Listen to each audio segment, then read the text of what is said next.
And our last question from the audience, and we'll start with you, Mr. Sniff. Will you open your police personnel file to public inspection?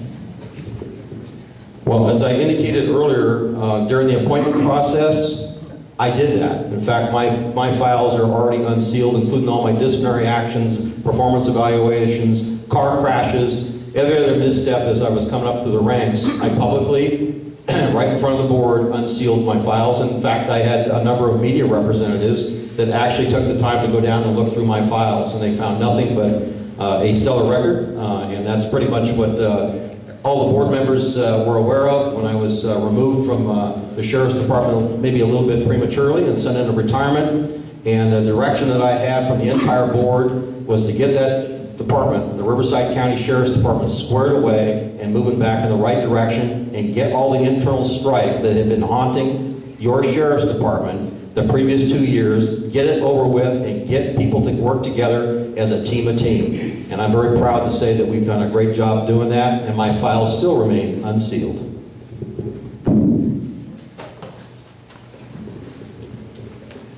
I would unseal my file under 2 conditions. First, that I have the opportunity to purge my file like I believe my opponent has done to his.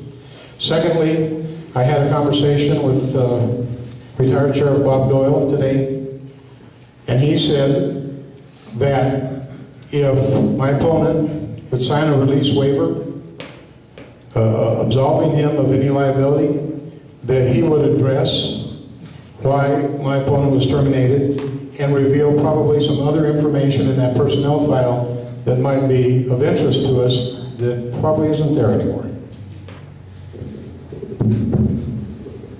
When I released it, I was not a member of the Sheriff's Department, so I had zero ability to screen or deal with any items in my file. The only provision I had publicly was, please redact anything that would end up subjecting me to identity theft, social security numbers and that sort of driver's license numbers, and that's all of that. So I have no idea when they came combing through my files what exactly was in there or not. The termination letter, which basically I was an at-will executive and signed a waiver, that was public information. In fact, I'm happy to put that on the internet for all to see because it clearly states released for no cause. And there was no issues. Legally, the Sheriff Doyle can do whatever the heck he wants. He has no legal issues on that, but he has no foundation in any records whatsoever for anything he may choose to say. So that's fine, whatever he wants to do.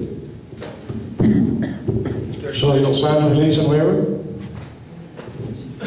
I just told everybody publicly, I don't really care what he says, and what Sheriff Doyle says at this point is pretty much irrelevant to anything that was going on right now here today on behalf of your Sheriff's Department. So he can say, in fact, if the media reports are accurate, he's already had plenty to say. So he can say whatever he wants.